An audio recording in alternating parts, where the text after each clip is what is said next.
Selamat berjumpa anak-anak sekalian, kita bertemu kembali dalam kesempatan hari ini. Semoga semuanya dalam keadaan siap dan sehat, senantiasa dalam perlindungan Tuhan Yang Maha Kuasa. Anak-anak sekalian, kita pada kesempatan hari ini akan belajar pada pelajaran PJOK dengan materi olahraga renang.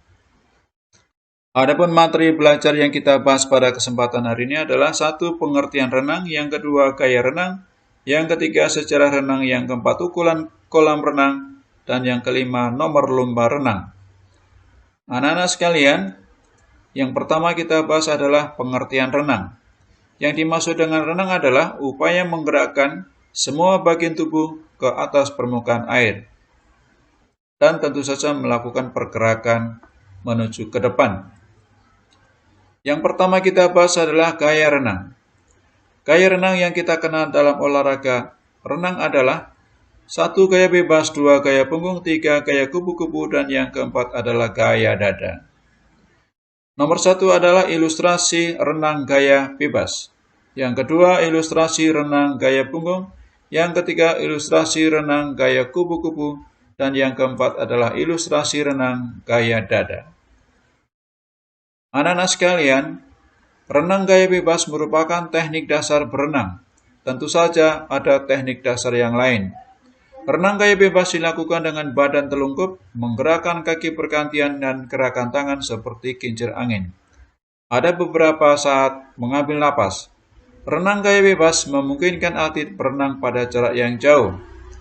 Pada mulanya, seorang perenang akan belajar teknik renang gaya bebas. Kemudian setelah menguasai gaya bebas, baru mempelajari gaya renang yang lain. Ini adalah ilustrasi renang gaya bebas.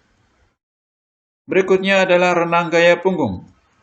Renang gaya punggung dilakukan dengan badan telentang. Posisi tubuh menghadap ke permukaan air. Gerakan gaya punggung mirip dengan gaya bebas. Renang gaya punggung bersifat santai, memiliki kecepatan yang rendah, dan mudah melakukan pernapasan karena posisi badan menghadap ke permukaan air. Ini adalah ilustrasi renang gaya punggung. Renang gaya kupu-kupu. Renang gaya kupu-kupu adalah teknik renang yang paling sulit dipelajari. Gerakan kaki mirip gerakan ikan lumba-lumba dan gerakan tangan mirip sayap kupu-kupu. Ketika perenang melakukan gaya kupu-kupu, maka gerakan tangan keluar dari permukaan air, serentak kanan dan kiri membentuk sayap kupu-kupu. Renang gaya kupu-kupu merupakan gerak bergelombang dari kepala, diikuti dada, pinggul, hingga akhirnya pada kaki. Ini adalah ilustrasi renang gaya kupu-kupu. Renang gaya dada. Renang gaya dada merupakan teknik yang mudah dipelajari. Gerakannya mirip gerakan kata yang sedang berenang. Renang gaya dada memungkinkan kepala perenang tetap ada di atas permukaan air. Hal ini memudahkan orang yang baru belajar renang karena tidak takut tenggelam. Ini adalah ilustrasi renang gaya dada. Nah, anak-anak sekalian, sejarah renang kita akan pelajari sehingga orang bisa tahu hingga sekarang ada olahraga renang. Awal mulanya bagaimana? Olahraga renang merupakan olahraga yang diperkenalkan oleh Matthew Webb dari Inggris pada tahun 1875. Kemudian renang diakui sebagai cabang olahraga di Inggris pada pada abad ke-19. Barulah pada pesta olahraga dunia resmi dilombakan dalam pesta olahraga dunia Olimpiade di kota Athena, Yunani pada tahun 1896. Indo-Organisasi Renang Dunia. Indo-Organisasi Renang Dunia adalah FINA, yang artinya Federasi Renang Internasional. FINA lah yang membuat peraturan lomba renang tingkat internasional. Peraturan itu antara lain menyangkut 1. Nomor renang yang dilombakan atau dipertandingkan, yang kedua, juri atau wasit renang, dan yang ketiga adalah sarana dan prasarana lomba renang yang mesti sesuai dengan keputusan Indo-Organisasi Renang Dunia. Ini logo Indo-Organisasi Renang Dunia. Di Indonesia, ada induk organisasi renang nasional. Induk organisasi renang di Indonesia adalah PRSI, kepanjangannya Persatuan Renang Seluruh Indonesia. PRSI bertugas membina atlet renang dan juga para wasit renang. PRSI juga mengadakan lomba renang tingkat nasional maupun daerah untuk menjaring atlet renang nasional yang kalau dibutuhkan mewakili Indonesia dalam berbagai lomba renang internasional. Ini adalah logo PRSI. Sejarah renang di Indonesia. Sejarah renang di Indonesia diawali dengan berdirinya perkumpulan renang di Kota Bandung pada tahun 1917. Kemudian muncullah perkumpulan-perkumpulan renang lain di daerah lainnya. Pada tahun 1951, Purwo Sudarmo mendirikan PRSI untuk mewadahi perkumpulan renang yang ada di berbagai daerah dan juga para atletnya.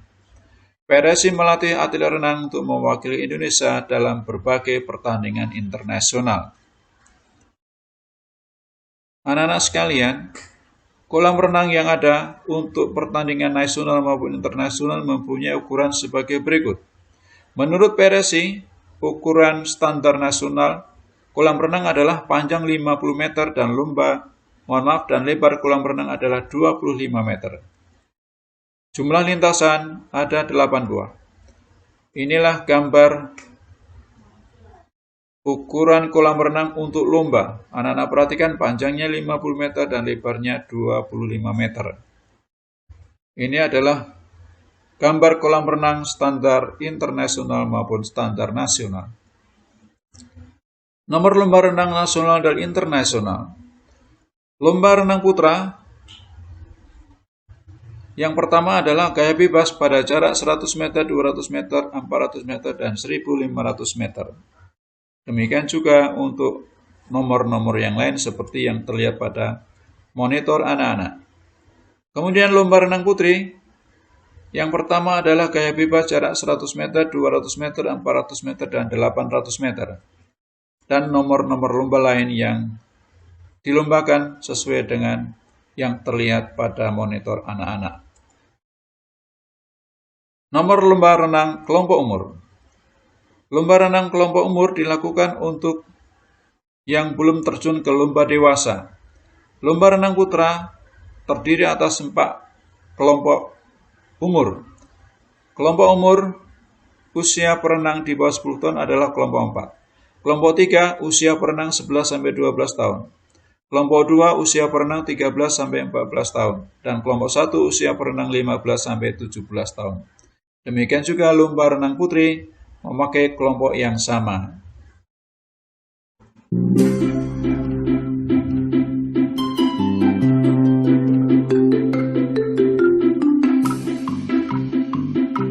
Sampai jumpa pada kesempatan berikutnya.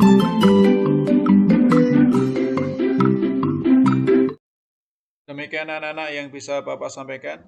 Sekian dan terima kasih, semoga bermanfaat menambah ilmu anak-anak dan sampai jumpa pada kesempatan berikutnya.